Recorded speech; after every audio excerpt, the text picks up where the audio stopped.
नमस्कार मित्रों, life I study IAS में आप सभी का स्वागत है। पिछले फरवरी महीने के करंट अफेयर्स में हमने 1 से 15 फरवरी तक की घटनाओं को देखा था। आज हम 16 फरवरी से लेकर 28 फरवरी तक महत्वपूर्ण घटनाओं को देखेंगे जो हमारी पीसीएस परीक्षा के लिए महत्वपूर्ण हैं, साथ ही अन्य वनडे एग्ज़ाम के लिए भी महत्वपूर्ण हैं। चलिए हम देखते हैं पहला प्रश्न। भारत की यूपीआई प्रणाली को अपनाने वाला पहला देश कौन बना है? नेपाल, भूटान, बांग्लादेश, म्यांमार।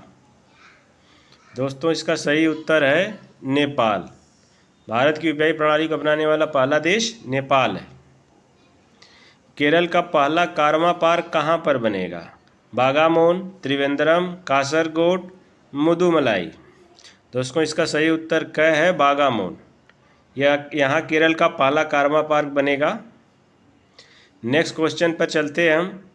मृदा स्वास्थ्य कार्ड दिवस किस तिथि को मनाया जाता है? देखिए ऑप्शन है 19 फरवरी, 20 मार्च, 20 अप्रैल, 5 जून। इसका सही उत्तर है 19 फरवरी। मृदा स्वास्थ्य कार्ड दिवस 19 फरवरी को मनाया जाता है। विश्व पेंगोलिन दिवस कब मनाया जाता है? फरवरी के तीसरे शनिवार, मार्च के तीसरे शनिवार, जनवरी के तीसरे शनिवार, दिसंबर के तीसरे शनिवार। इसका दोस्तों सही उत्तर है फरवरी के तीसरे शनिवार को जो तिथि पड़ती है उस तिथि को विश्व पेंगोलिन दिवस मनाया जाता है। देखिए इस वर्ष 19 फरवरी को यह मनाया गया था। तीसरा शनिवार 19 फरवरी को पड़ा था, इसलिए 19 फरवरी को मनाया गया। पेंगोलिन एकमात्र स्तनपायी है जो सेल से ढका होता है। यह दुनिया में सबसे अधिक तस्करी वाले स्तनपायी में से एक है। सबसे ज़्यादा तस्करी जो है इस समय भारत से दक्षिण पूर्व एशियाई देश हैं जो वियतनाम वगैरह, लाओस, कंबोडिया, चाइना में इनकी तस्करी हो रही है, जिसलिए ये संकटग्रस्त हो गए हैं अभी। क्वेश्चन नंबर 5 हम देखते हैं। हाल ही में किस स्थान पर जल टैक्सी सेवा की शुरुआत केंद्रीय बंदरगाह, नौवहन और जलमार्ग और आयुष मंत्री सर्बानंद सोनोवाल द्वारा की गई है? जल टैक्सी सेवा शुरू की गई है। ऑप्शन है हमारा पुणे, मुंबई, जलगांव, दिल्ली। दोस्तों इसका सही उत्तर है मुंबई। इसकी जो है शुरुआत मुंबई में की गई है, जल टैक्सी सेवा की शुरुआत। नेक्स्ट क्वेश्चन नंबर 6 देखते हैं। Dignity in a digital age, making tech work for all of us नामक पुस्तक किसके द्वारा लिखी गई है? देखिए यह पुस्तक है dignity in a digital age, making tech work for all of us. Option है रो खन्ना, सलमान रश्दी, मार्क जुगरबर्ग, तनय मिश्रा। देखिए यह इसका सही उत्तर है ऑप्शन क, रो खन्ना द्वारा लिखी गई है यह book, dignity in a digital age, making tech work for all of us. यह पुस्तक अमेरिकियों के बदलती जीवन शैली पैटर्न के प्रभाव पर प्रकाश डालती है। रो खन्ना एक भारतीय अमेरिकी हैं। भारत का पहला राष्ट्रीय समुद्री सुरक्षा समन्वयक किसे बनाया गया है? देखिए ये भारत का अभी यह पद नया गठित किया गया है, तो यह भारत के पहले राष्ट्रीय समुद्री सुरक्षा समन्वयक की बात की जा रही है। ऑप्शन है जी अशोक कुमार, अमित जोशी, मनोज मुकुंद नरवणे और अमिताभ कांत। देखिए इसका सही उत्तर है ऑप्शन क, जी अशोक कुमार भारत के पहले राष्ट्रीय समुद्री सुरक्षा समन्वयक बने हैं। जी अशोक कुमार सेवानिवृत्त वाइस एडमिरल हैं। राष्ट्रीय समुद्री सुरक्षा समन्वय राष्ट्रीय सुरक्षा परिषद सचिवालय के साथ समन्वय में कार्य करेगा, जिसकी अध्यक्षता राष्ट्रीय सुरक्षा सलाहकार करते हैं। ये जो राष्ट्रीय समुद्री सुरक्षा समन्वय है का कार्यालय है, यह राष्ट्रीय सुरक्षा परिषद सचिवालय के साथ कार्य करेगा, जिसकी अध्यक्षता जो है राष्ट्रीय सुरक्षा सलाहकार करते हैं। क्वेश्चन नंबर 8 है। शिक्षा मंत्रालय द्वारा न्यू इंडिया लिटरेसी प्रोग्राम को शुरू करने की मंजूरी प्रदान की गई है। यह किस आयु वर्ग को शामिल करता है? इसका उत्तर ऑप्शन देखिए, 15 वर्ष और उससे ऊपर आयु वर्ग के गैर साक्षर लोगों को, 25 वर्ष और उससे अधिक आयु वर्ग के लोगों को, 50 वर्ष और उससे अधिक आयु वर्ग के लोगों को। घ है 60 वर्ष और उससे अधिक आयु वर्ग के लोगों को। तो देखिए इसका सही ऑप्शन है, सही है, उत्तर है 15 वर्ष। शिक्षा मंत्रालय द्वारा जो न्यू इंडिया लिटरेसी प्रोग्राम को शुरू किया गया है, यह 15 वर्ष और उससे ऊपर आयु वर्ग के गैर साक्षर लोगों के लिए है, new India literacy program. Next question देखते हैं। सरकार ने देखिए अभी हाल में वयस्क शिक्षा को सभी के लिए शिक्षा के रूप में बदल दिया है। पहले जो सरकार की पॉलिसी में वयस्क शिक्षा थी, अब उसको जो है सभी के लिए शिक्षा के रूप में बदल दिया गया है। क्वेश्चन नंबर 9 है, संयुक्त हवाई अभ्यास कोप साउथ 22 का आयोजन किन देशों के बीच में किया जाएगा? कोप साउथ 22 अभ्यास भारत और बांग्लादेश, बांग्लादेश और यूएसए, बांग्लादेश और पाकिस्तान, म्यांमार और बांग्लादेश। तो इसका सही ऑप्शन है कोप साउथ अभ्यास 22 का आयोजन बांग्लादेश और यूएसए के बीच में किया जाएगा। यह अभ्यास बांग्लादेश वायुसेना के कुर्मिटोला छावनी ढाका की बटालियन भाग लेगी और इसका जो आयोजन और संचालन स्थान होगा वो अल्फा सिलहट होगा, बांग्लादेश। यहाँ पे इसका आयोजन होगा और ये वायुसेना का डिवीज़न है कुर्मिटोला छावनी ढाका। इसके द्वारा जो है अल्फा सिलहट बांग्लादेश अभ्यास को आयोजित किया जाएगा भारत और यूएसए के बीच में। क्वेश्चन में यह भी पूछा जा सकता है कि इसका आयोजन कहाँ पे हुआ है या कहाँ पे होगा, तो इसका उत्तर होगा alpha Sylhet, Bangladesh. Senior national volleyball championship 2021-22 का पुरुष वर्ग का खिताब किस राज्य ने जीता है? सीनियर नेशनल वॉलीबॉल चैंपियनशिप, तो देखिए इसका जो है ऑप्शन है हरियाणा, केरल, राजस्थान, महाराष्ट्र। यह चैंपियनशिप हरियाणा ने भारतीय रेलवे को पराजित करके अपने नाम किया, जबकि महिला चैंपियनशिप केरल की टीम ने जीता। तो इसका जो विजेता है वह हरियाणा है। सीनियर नेशनल वॉलीबॉल चैंपियनशिप 2021-22 का पुरुष वर्ग का हरियाणा और महिला वर्ग का केरल है। क्वेश्चन नंबर 11 देखते हैं। फीफा क्लब विश्व कप चैंपियन 2021 कौन बना है? फीफा क्लब विश्व कप चैंपियन या विश्व कप चैंपियनशिप है वो फीफा क्लब की। तो देखिए चेल्सी, बायर्न म्यूनिख, पाल्मेइरास, उपर्युक्त में से कोई नहीं। तो ये जो चैंपियन बना है ये है चेल्सी बना है चैंपियन। क्वेश्चन नंबर, और चेल्सी देखिए इंग्लिश क्लब है। इंग्लिश क्लब का मतलब जो है इंग्लैंड का है, ब्रिटेन का है। क्वेश्चन नंबर 12 देखिए, the energy and resources institute के वर्ल्ड सस्टेनेबल डेवलपमेंट समिट का विषय क्या था? The energy and resources institute TERI के वर्ल्ड सस्टेनेबल डेवलपमेंट समिट का विषय क्या था? ऑप्शन क है, एक लचीले ग्रह की ओर एक सतत और न्याय संगत भविष्य सुनिश्चित करना, पर्यावरण की रक्षा करना। दूसरा ऑप्शन ग है, मानव और पर्यावरण संबंधों को अधिग्रहण बनाना, और उपयुक्त में से कोई नहीं। इसका देखिए सही उत्तर है ऑप्शन नंबर क, एक लचीले ग्रह की ओर एक सतत और न्याय संगत भविष्य सुनिश्चित करना। ये है world the energy and resources institute, जिसको टेरी बोलते हैं। इसका फुल फॉर्म है टेरी का द एनर्जी, ये टेरी है, इसका फुल फॉर्म है the energy and resources institute. और इसके द्वारा ये वर्ल्ड सस्टेनेबल डेवलपमेंट समिट आयोजित की जाती है और इसका विषय है एक लचीले ग्रह की ओर एक सतत और न्याय संगत भविष्य सुनिश्चित करना। क्वेश्चन नंबर 13 देखते हैं। बिहार में खादी के ब्रांड एम्बेसडर किस अभिनेता को बनाया गया है? मनोज वाजपेयी, मनोज तिवारी, सोनू सूद, उपर्युक्त में से कोई नहीं। देखिए दोस्तों इसका सही ऑप्शन है मनोज तिवारी। मनोज तिवारी को भी बिहार में खादी के ब्रांड एम्बेसडर के रूप में चुना गया है। डार्कथॉन 2022 का आयोजन किस संस्था द्वारा किया जाएगा या किया गया है? ये देखिए डार्कथॉन है, तो इसका संस्था है DRDO, ISRO, narcotics control bureau और केंद्रीय अन्वेषण ब्यूरो यानी सीबीआई। तो इसका देखिए सही ऑप्शन है दोस्तों नारकोटिक्स कंट्रोल ब्यूरो। इसके द्वारा डाकथान 2022 का आयोजन किया जाएगा। इसका आयोजन नारकोटिक्स कंट्रोल ब्यूरो द्वारा मादक पदार्थों की तस्करी को रोकने के लिए समाधान खोजने के लिए किया जा रहा है। इस पहल का उद्देश्य छात्रों, युवाओं और तकनीकी विशेषज्ञों को शामिल करना है ताकि डार्कनेट बाजारों की गुमनामी को उजागर करने के लिए प्रभावी समाधान खोजा जा सके। कुनसोम योजना की शुरुआत किसके द्वारा की गई है? देखिए एक योजना शुरू की गई है कुनसोम। ऑप्शन है असम हिल परिषद, ख है नागालैंड हिल परिषद, ग है लद्दाख स्वायत्त पहाड़ी विकास परिषद और घ है इनमें से कोई नहीं।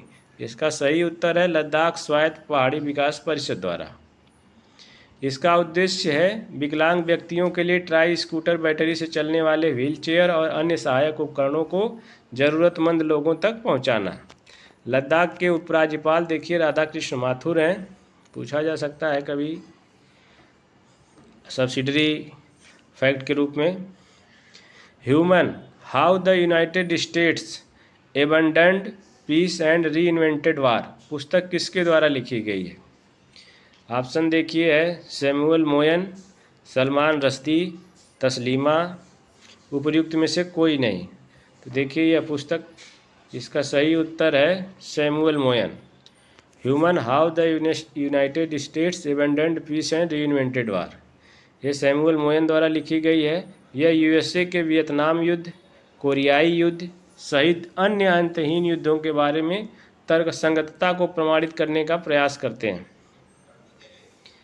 क्वेश्चन नंबर 17 है G20 शिखर सम्मेलन 2023 के 18वें संस्करण की अध्यक्षता किस देश द्वारा की जाएगी? ऑप्शन है भारत, बांग्लादेश, इटली, जर्मनी। दोस्तों इसका सही उत्तर है क भारत। G20 शिखर सम्मेलन 2023 का 18वां संस्करण आयोजित किया जाएगा। इसकी अध्यक्षता भारत करेगा।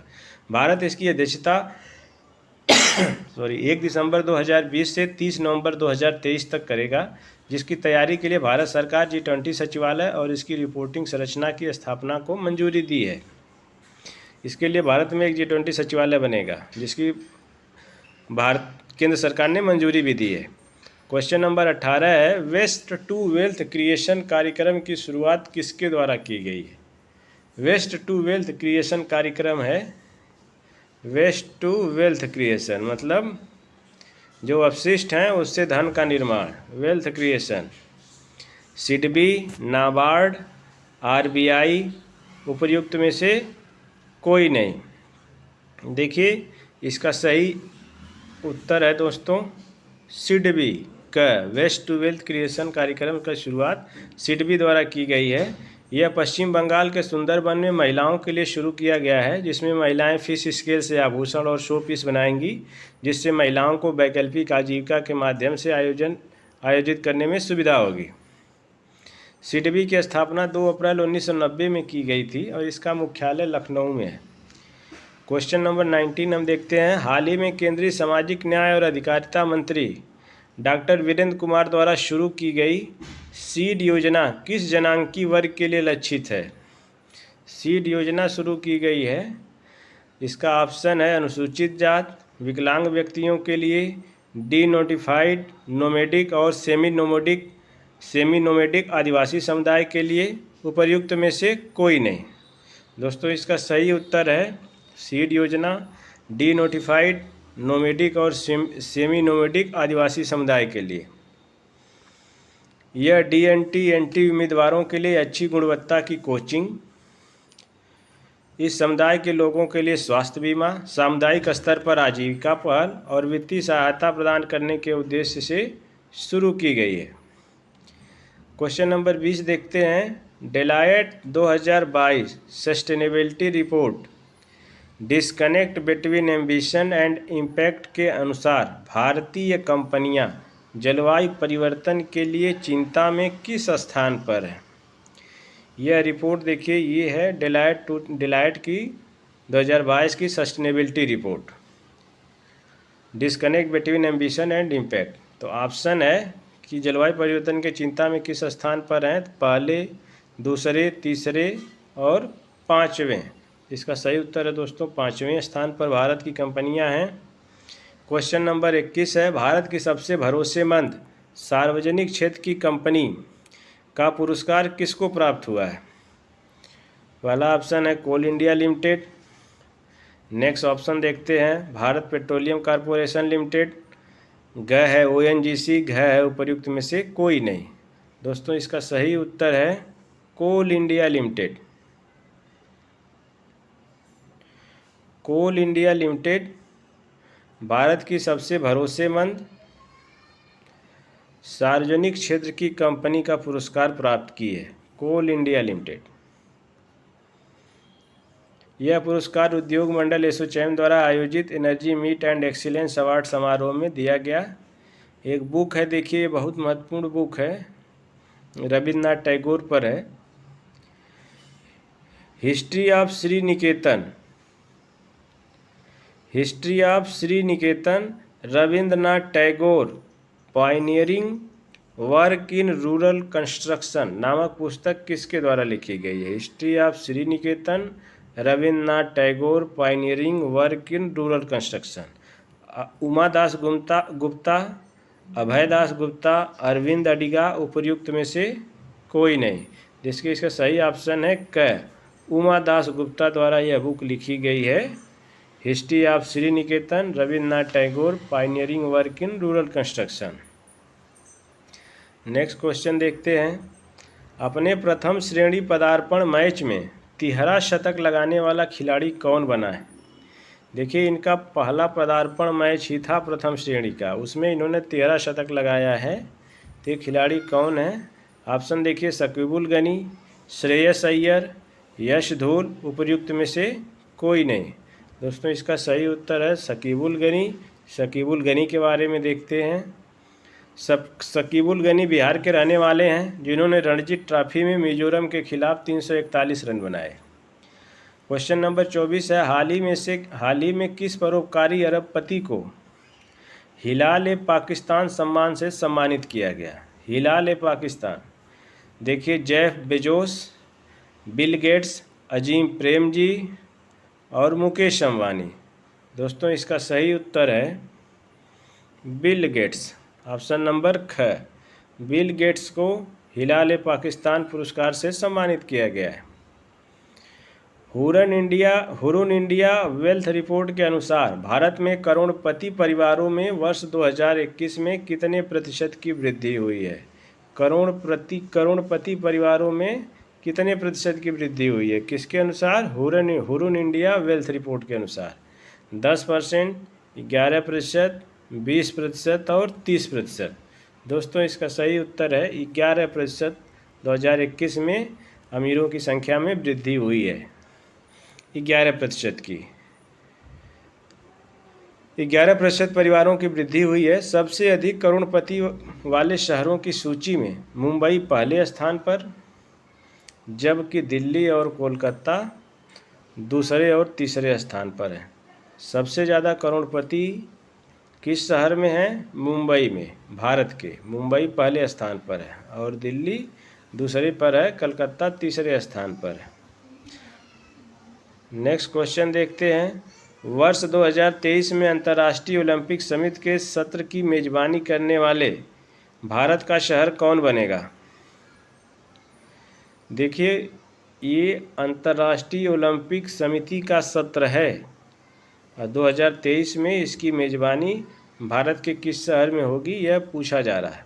क्वेश्चन हमारा है अंतर्राष्ट्रीय ओलंपिक समिति के सत्र की मेज़बानी करना है तो भारत के किस शहर में है? मुंबई, पुणे, चेन्नई और दिल्ली। तो इसका सही उत्तर है ऑप्शन नंबर क, मुंबई। यह मेज़बानी जियो वर्ल्ड कन्वेंशन सेंटर मुंबई में की जाएगी। क्वेश्चन नंबर 27 देखते हैं, एशिया का सबसे बड़ा बायो CNG प्लांट, जिसको गोवर्धन प्लांट का भी कहते हैं, का उद्घाटन प्रधानमंत्री नरेंद्र मोदी द्वारा भारत के किस शहर में किया गया है? देखिए यह एशिया का सबसे बड़ा है, इसको याद रखिए। और भारत के किस शहर में किया गया है? तो ऑप्शन देखते हैं, इंदौर, क, ख भोपाल, और ग वाराणसी, और घ है अहमदाबाद। दोस्तों इसका सही उत्तर है ऑप्शन नंबर क। एशिया का सबसे बड़ा बायो सीएनजी प्लांट इंदौर में प्रधानमंत्री द्वारा शुरू किया गया है। इसका उद्घाटन इंदौर में प्रधानमंत्री ने किया है। इसका उद्घाटन प्रधानमंत्री मोदी ने इंदौर में किया है, जिसकी क्षमता 550 टन है। क्वेश्चन नंबर 28 देखते हैं। मेरी पॉलिसी मेरे हाथ योजना की शुरुआत भारत सरकार के किस मंत्रालय द्वारा की गई है? देखिए, ग्रामीण विकास मंत्रालय ऑप्शन नंबर क है, कृषि और किसान कल्याण मंत्रालय, वित्त मंत्रालय, और उपयुक्त में से कोई नहीं। दोस्तों इसका सही उत्तर है कृषि और किसान कल्याण मंत्रालय। कृषि और किसान कल्याण मंत्रालय। यह पहल प्रधानमंत्री फसल बीमा योजना के तहत किसानों को फसल बीमा पॉलिसी देने के लिए एक घर घर वितरण अभियान है, जिसे कृषि और किसान कल्याण मंत्रालय द्वारा शुरू किया जाएगा। प्रधानमंत्री फसल बीमा योजना की शुरुआत 18 फरवरी 2016 को मध्य प्रदेश के सीहोर से की गई थी। तो ये जो पॉलिसी है, मेरी पॉलिसी मेरे हाथ, इसकी शुरुआत किसके द्वारा की गई है? कृषि एवं किसान कल्याण मंत्रालय। मेरी पॉलिसी मेरे हाथ, यह पॉलिसी है। इसका शुभारंभ कृषि और किसान कल्याण मंत्रालय द्वारा किया गया। इसकी शुरुआत कृषि और किसान कल्याण मंत्रालय द्वारा की गई है। क्वेश्चन नंबर 29 देखते हैं। अभी हाल ही में हील बाय इंडिया नामक पहल का आयोजन किस मंत्रालय द्वारा किया गया? यह देखिए पहल है हील बाय इंडिया। स्वास्थ्य मंत्रालय, ऊर्जा मंत्रालय, ग्रामीण विकास मंत्रालय, सूचना एवं प्रौद्योगिकी मंत्रालय। देखिए इसकी शुरुआत केंद्रीय स्वास्थ्य मंत्रालय द्वारा की गई। इसका उद्देश्य स्वास्थ्य क्षेत्र में भारत के प्रशिक्षित पेशेवरों के लिए विदेशों में रोजगार के अवसर पैदा करना और स्वास्थ्य के क्षेत्र में गुणवत्ता वाले मानव संसाधनों का मंथन करने के लिए शिक्षा को बढ़ाना है, जिससे उन्हें दुनिया में कहीं भी काम करने के लिए योग्य बनाया जा सके। पहल देख लीजिए कौन सी है, हील बाय इंडिया, और इसका आयोजन करने वाला मंत्रालय है स्वास्थ्य मंत्रालय। इसको याद रखें, हील बाय इंडिया पहल स्वास्थ्य मंत्रालय द्वारा शुरू की गई है, जिसमें भारतीय पेशेवरों को विदेशों में काम करने के योग्य बनाना है। नेक्स्ट क्वेश्चन देखते हैं, question number 30। A nation to protect नामक पुस्तक के लेखक कौन है? देखिए ऑप्शन नंबर का है प्रियम गांधी मोदी, विजय देसाई, चेतन भगत, और उपर्युक्त में से कोई नहीं। देखिए इसका सही उत्तर है ऑप्शन नंबर क। अ नेशन टू प्रोटेक्ट के रचयिता या लेखक जो हैं, लेखक प्रियम गांधी मोदी हैं। यह पुस्तक पिछले 2 वर्षों में कोविड-19 संकट के दौरान प्रधानमंत्री नरेंद्र मोदी की भूमिका पर प्रकाश डालती है। इसका विमोचन केंद्रीय स्वास्थ्य मंत्री मनसुख मांडविया द्वारा किया गया। Dada Saheb Phalke international film festival awards 2022 के बारे में देखते हैं। इसका आयोजन देखिए 20 फरवरी को मुंबई में किया गया था। इसमें film of the year award Pushpa the rise को मिला और सर्वश्रेष्ठ फिल्म पुरस्कार शेरशाह को मिला। सर्वश्रेष्ठ अभिनेता का पुरस्कार रणवीर सिंह को मिला फिल्म 83 के लिए, और सर्वश्रेष्ठ अभिनेत्री का पुरस्कार कृति सेनन को मिला फिल्म मिमी के लिए। अभिनेता रणवीर सिंह, अभिनेत्री कृति सेनन, सर्वश्रेष्ठ फिल्म पुरस्कार शेरशाह को, और film of the year award Pushpa the rise को मिला। यह है Dada Saheb Phalke international film festival awards 2022 के विजेता। परीक्षा के दृष्टिकोण से यही 4 फैक्ट महत्वपूर्ण है, इसलिए इनको रखा गया है। क्वेश्चन नंबर 31 देखते हैं। अंतर्राष्ट्रीय मातृभाषा दिवस किस तिथि को मनाया जाता है? अंतर्राष्ट्रीय मातृभाषा 21 फरवरी, 21 मार्च, 5 जून, 23 दिसंबर। तो देखिए यह इसका सही उत्तर है ऑप्शन नंबर क, 21 फरवरी। अंतर्राष्ट्रीय मातृभाषा दिवस 21 फरवरी को मनाया जाता है। यह प्रतिवर्ष 21 फरवरी को मनाया जाता है। इस दिन का उद्देश्य भाषाई और सांस्कृतिक विविधता के बारे में जागरूकता बढ़ाना है। वर्ष 2022 की थीम देखिए बहुत महत्वपूर्ण है, बहुभाषी शिक्षा के लिए प्रौद्योगिकी का उपयोग, चुनौतियां और अवसर है। यह इसकी थीम है, बहुभाषी शिक्षा के लिए प्रौद्योगिकी का उपयोग, चुनौतियां और अवसर। अंतर्राष्ट्रीय मातृभाषा दिवस 21 फरवरी। नेक्स्ट देखते हैं 32। हाल ही में शिक्षा मंत्रालय द्वारा राष्ट्रीय उच्चतर शिक्षा अभियान को किस वर्ष तक जारी रखने की मंजूरी दी गई है? मार्च 2025 तक, मार्च 2026 तक, मार्च 2030 तक और उपयुक्त में से कोई नहीं। तो देखिए उच्चतर शिक्षा अभियान को मार्च 2026 तक बढ़ाने की भारत सरकार की मंजूरी मिल गई है। तो इसका सही उत्तर हो गया ऑप्शन ख। नेक्स्ट क्वेश्चन देखते हैं। देखिए उच्चतर शिक्षा अभियान की शुरुआत जो है 2013 में की गई थी और यह केंद्र प्रायोजित योजना है जिसके द्वारा राज्य सरकार के विश्वविद्यालयों और कॉलेजों को वित्त प्रदान किया जाता है राष्ट्रीय उच्चतर शिक्षा अभियान द्वारा। क्वेश्चन नंबर 33 है 12 से 18 वर्ष की आयु के बच्चों को दी जाने वाली कोरोना वैक्सीन कार्बेवैक्स को भारत के औषधि महानियंत्रक द्वारा मंजूरी दी गई है। इसका भी निर्माता कौन है? यह 12 से 18 वर्ष की आयु के बच्चों के लिए दी गई मंजूरी मिली है। इसका नाम है कार्बेवैक्स। किसके द्वारा बनाई गई है? बायोलॉजिकल ई लिमिटेड हैदराबाद, फाइजर, मॉडर्ना, उपयुक्त में से कोई नहीं। तो देखिए इसको बनाने वाला है बायोलॉजिकल ई लिमिटेड हैदराबाद। यह इसका सही उत्तर है, बायोलॉजिकल ई लिमिटेड हैदराबाद कार्बोवैक्स को बनाने वाली कंपनी। क्वेश्चन नंबर 34 है भारतीय रेलवे द्वारा जम्मू कश्मीर के किस जिले में देश का सबसे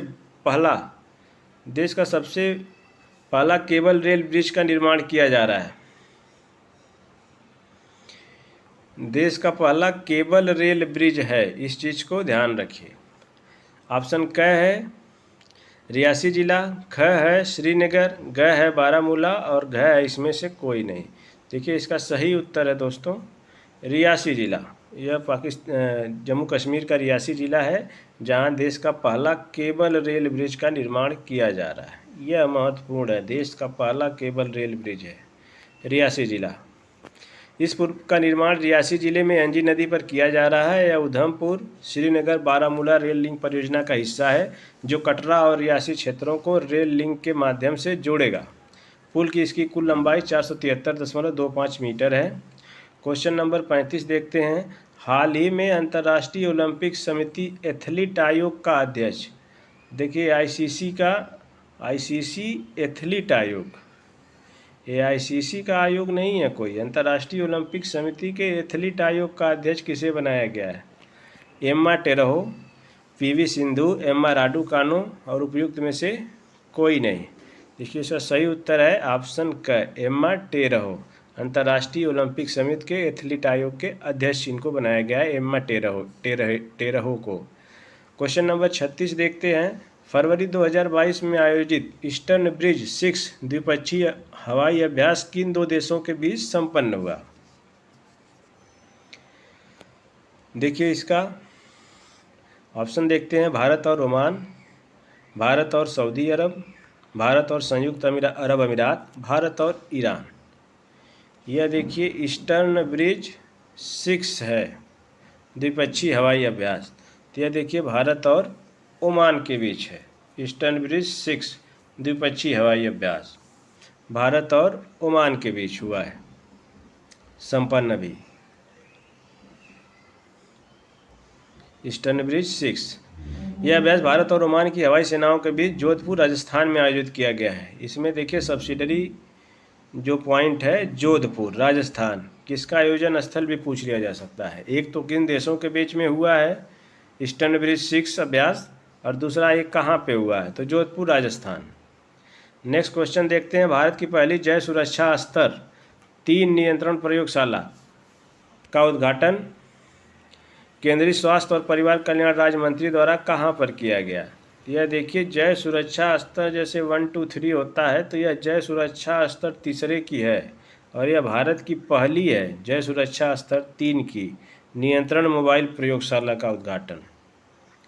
तो देखिए यह पुणे, अहमदाबाद, भोपाल, नासिक, इसका उद्घाटन नासिक में किया गया। ऑप्शन नंबर घ इसका सही है। इसका उद्घाटन नासिक महाराष्ट्र में किया गया है। बीजिंग शीतकालीन ओलंपिक खेल 2022 में शीर्ष पदक प्राप्तकर्ता देश कौन बना? नॉर्वे, जर्मनी, अमेरिका और चीन। तो देखिए इसका सही उत्तर है ऑप्शन नंबर क, नॉर्वे। इसमें सबसे ज़्यादा पदक नॉर्वे ने जीता है शीतकालीन ओलंपिक में। नॉर्वे ने लगातार दूसरे शीतकालीन ओलंपिक के पदक तालिका में शीर्ष स्थान प्राप्त किया। तो यह लगातार दूसरा वर्ष है जब लगातार दूसरी बार हुआ है जब शीतकालीन ओलंपिक में नॉर्वे ने शीर्ष स्थान प्राप्त किया है, जिसने कुल 37 पदक जीते तथा 16 स्वर्ण पदक हैं। इसमें 37 में 16 स्वर्ण पदक है। दूसरे एवं तीसरे स्थान पर देखिए जर्मनी और चीन तो आयोजन करता रहा, या तीसरे स्थान पर रहा। दूसरे पे जर्मनी रहा, यानी कि दोनों यूरोपीय देश हैं पहले और दूसरे स्थान पर, नॉर्वे और जर्मनी। नॉर्वे ने पहला स्थान प्राप्त किया, जर्मनी ने दूसरा और चीन तीसरे स्थान पर। बीजिंग ओलंपिक में भारत का प्रतिनिधित्व आरिफ खान ने किया था। भारत देश में कोई पदक नहीं जीत सका। भारत जो है इसमें कोई पदक नहीं प्राप्त कर सका। क्वेश्चन नंबर 39 है, भारत के वह किशोर शतरंज ग्रैंड मास्टर जिन्होंने दुनिया के नंबर 1 शतरंज चैंपियंस मैग्नस कार्लसन को हराकर इतिहास रच दिया। ये नंबर 1 थे शतरंज चैंपियन मैग्नस कार्लसन। इस समय इनको हराकर किस किशोर ने इतिहास रचा है? तो रमेश बाबू प्रज्ञानंद, शिवम गुप्ता, पी साईनाथ, कोई नहीं। जिसका देखिए सही ऑप्शन है ऑप्शन नंबर क, रमेश बाबू प्रज्ञानंद। इन्होंने ही इनको हराकर, मैग्नस कार्लसन को हराकर इतिहास रचा है। ये क्वेश्चन नंबर 40 देखिए, सी डोम नामक नौसेना वायु रक्षा प्रणाली का सफल परीक्षण किस देश द्वारा किया गया है? Israel, Iran, France, America. इसका सही उत्तर है इजराइल। ये देखिए सी डोम नामक नौसेना वायु रक्षा प्रणाली, पहले देखिए ये आयरन डोम था, उसका भी इजराइल ने ही किया था, और उसी का ये समुद्री संस्करण है। सी का मतलब समुद्र, सी डोम है इसका। ये नौसेना वाला संस्करण है या समुद्री संस्करण है, और इसको भी इजराइल ने ही शुरू किया है। बहुत महत्वपूर्ण है परीक्षा के दृष्टिकोण से। यह परीक्षण इजरायली नौसेना द्वारा किया गया है। यह इजराइल की एक सभी मौसम की वायु रक्षा प्रणाली आयरन डोम का नौसैनिक संस्करण है। आयरन डोम का पहले ही जो है शुरू कर चुका है इजराइल, और अभी उसी का नौसैनिक संस्करण सी डोम है।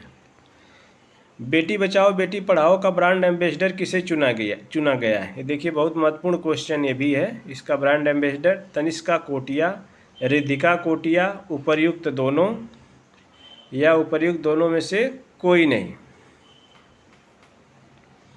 देखिए बेटी पढ़ाओ बेटी बचाओ, इसका ब्रांड एम्बेसडर तनिष्का कोटिया और रिद्धिका कोटिया दोनों को बनाया गया है। तो इसमें हमारा ऑप्शन कौन सा होगा सही? ग, उपर्युक्त दोनों, तनिष्का कोटिया और रिद्धिका कोटिया। तनिष्का कोटिया ने 2008 में सबसे कम उम्र की शतरंज खिलाड़ी होने के लिए लिम्का बुक ऑफ रिकॉर्ड्स जीता। ये हरियाणा के गुरुग्राम से संबंधित हैं, और दोनों बहनें जो हैं ये अंतर्राष्ट्रीय शतरंज खिलाड़ी हैं, तनिष्का कोटिया और रिद्धिका कोटिया। ये बेटी बचाओ बेटी पढ़ाओ की ब्रांड एम्बेसडर बनी है। महत्वपूर्ण क्वेश्चन है।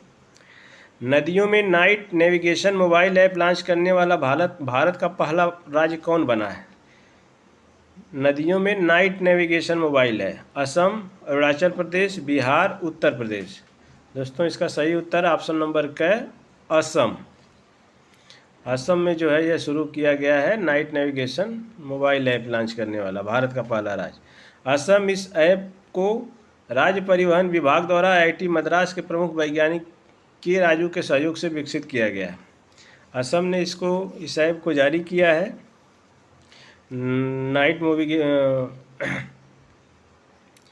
Night navigation mobile app Assam ने जारी किया है, और यह किसके सहयोग से किया है?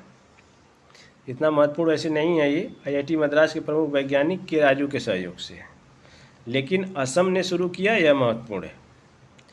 क्वेश्चन नंबर 43, हाल ही में सबसे कम उम्र का ATP 500 शतरंज चैंपियन कौन बना है? कार्लोस अल्काराज, रमेश बाबू प्रज्ञानानंद, शिवम गुप्ता, श्वार्ज़मैन। तो इसका देखिए सही उत्तर है ऑप्शन नंबर क, सबसे कम उम्र का ATP 500 शतरंज चैंपियन ये कार्लोस अल्काराज। ये सबसे कम उम्र के हैं जिन्होंने ATP 500 शतरंज चैंपियन जीता है, और ये स्पेन के हैं। क्वेश्चन नंबर 44, प्रधानमंत्री नरेंद्र मोदी द्वारा Garud aerospace private limited की एक पहल किसान ड्रोन यात्रा का उद्घाटन कहाँ पर किया गया? यह देखिए पहल है किसान ड्रोन। किसकी पहल है? Garud aerospace private limited की। उद्घाटन किया गया है प्रधानमंत्री नरेंद्र मोदी द्वारा। कहाँ किया गया है? ऑप्शन देखिए, सोनीपत, पानीपत, मानेसर, दिल्ली। दोस्तों इसका सही उत्तर है ऑप्शन नंबर ग, मानेसर। मानेसर से जो है पहल किसान ड्रोन का उद्घाटन प्रधानमंत्री द्वारा किया गया है। इसका उद्घाटन प्रधानमंत्री नरेंद्र मोदी द्वारा हरियाणा के गुड़गांव के मानेसर से किया गया है। क्वेश्चन नंबर 45 है, दुनिया का वह पहला देश जिसने पौधे से प्राप्त कोविड-19 वैक्सीन को मंजूरी दी है? दोस्तों इसका ऑप्शन देखिए, कनाडा, अमेरिका, जर्मनी, रूस। तो इसका देखिए सही उत्तर है कनाडा। यह दुनिया का पहला देश है जिसने पौधे से प्राप्त कोविड-19 वैक्सीन को मंजूरी दी है, कनाडा। नेक्स्ट क्वेश्चन देखते हैं, सेबी की पहली महिला प्रमुख कौन बनी है? सेबी की हैं और ये पहली महिला प्रमुख बनी है, इसलिए विशेष महत्व है। माधवी पूरी बुच, निरुपमा राय, इंदिरा नूई, उपर्युक्त में से कोई नहीं। दोस्तों इसका सही उत्तर है ऑप्शन नंबर क, माधवी पूरी बुच। यह सेबी की पहली महिला प्रमुख बनी है। माधवी पूरी बुच यह सेबी की अध्यक्षता करने वाली पहली गैर IAS भी है। इसके पहले जो लोग अध्यक्षता किए हैं वो सभी IAS थे, इंडियन एडमिनिस्ट्रेटिव सर्विस के थे, लेकिन ये माधवी पूरी बुच जो हैं यह पहली महिला भी हैं अध्यक्षता करने वाली, पहली व्यक्ति भी हैं जो कि गैर IAS हैं।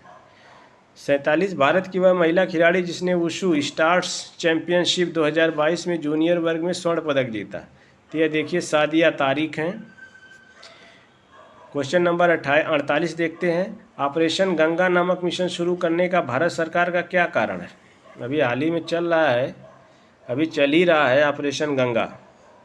तो देखिए इसका ऑप्शन है क, यूक्रेन में फंसे भारतीयों को वापस लाने के लिए, खाड़ी देशों में फंसे भारतीयों को वापस लाने के लिए, गंगा नदी की सफाई के लिए, और उपर्युक्त में से कोई नहीं।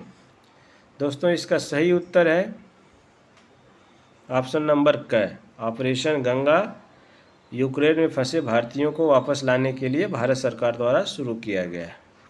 बहुत से मेडिकल के छात्र जो वहाँ पे फंसे हुए हैं, पढ़ाई करने के लिए गए थे, उनको स्वदेश में वापस लाने के लिए यह शुरू किया गया है। क्वेश्चन नंबर 49 देखते हैं, केंद्रीय सूक्ष्म लघु और मध्यम उद्यम मंत्री द्वारा महाराष्ट्र के किस जिले में MSME प्रौद्योगिकी केंद्र की स्थापना की घोषणा की गई है? MSME प्रौद्योगिकी केंद्र, तो देखिए ऑप्शन है सिंधुदुर्ग, रायगढ़, नागपुर और कोल्हापुर। इसका दोस्तों सही उत्तर है सिंधुदुर्ग। सिंधुदुर्ग में ये MSME प्रौद्योगिकी केंद्र स्थापित करने की घोषणा की गई है। क्वेश्चन नंबर 50 देखते हैं, 50 देखते हैं।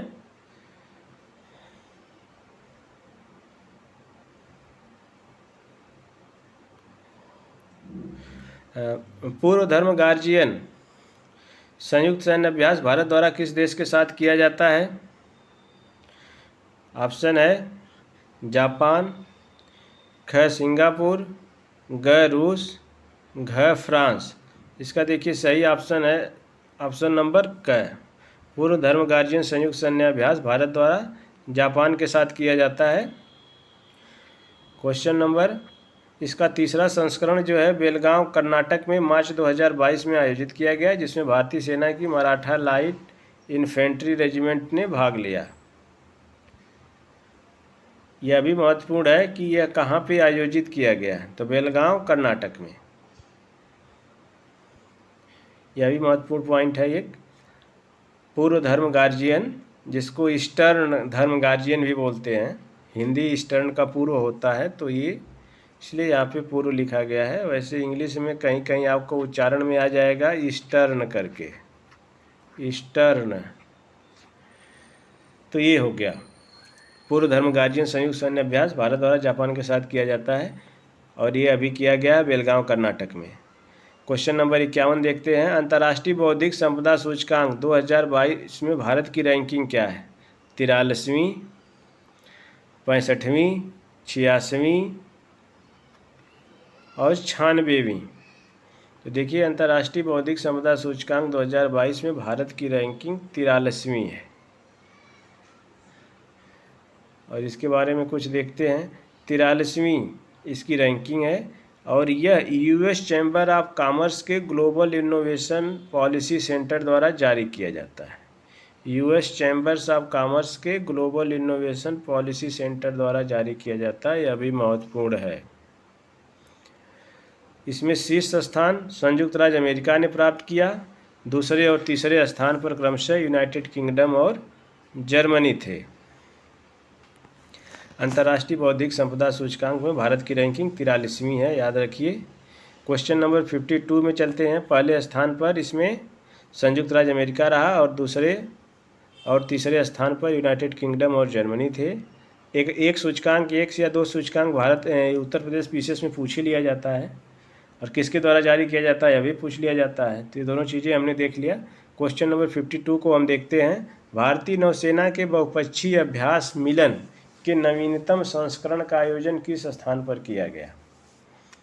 यह भारतीय नौसेना का बहुपक्षीय अभ्यास है क्या? मिलन।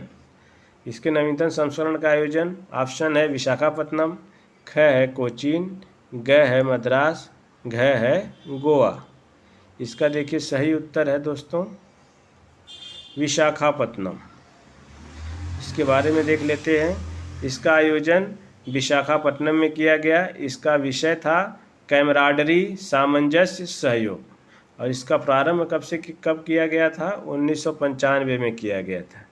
इसका प्रारंभ, किसका प्रारंभ? बहुपक्षीय अभ्यास मिलन का 1995 में किया गया था। और अब की बार इसका विषय है कैमराडरी, सामंजस्य और सहयोग। क्वेश्चन नंबर 53 देखते हैं। भारत द्वारा देश के बाहर अपना पहला आईआईटी किस देश में स्थापित किया जाएगा? यह भी देखिए बहुत महत्वपूर्ण है।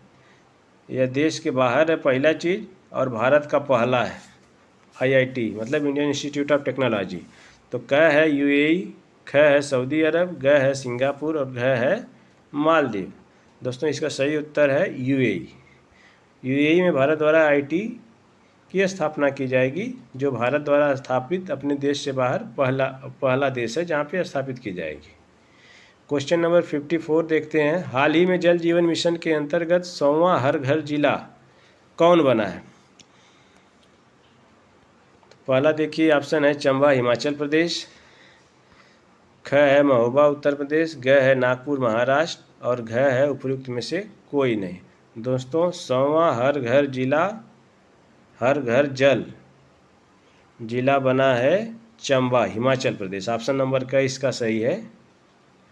हिमाचल प्रदेश का चंबा जिला 100वां हर घर जल वाला जिला बना है। दोस्तों ये रहा 16 फरवरी से 28 फरवरी तक का महत्वपूर्ण करंट अफेयर्स। ये बहुत ही गिने चुने प्रश्न रखे गए हैं। इससे किसी भी परीक्षा में आपसे ये प्रश्न टकराएंगे ही।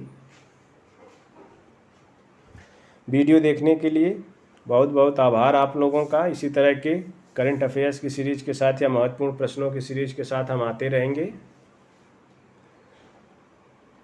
और आपको पीसीएस की परीक्षा के लिए खासकर ये बनाई गई है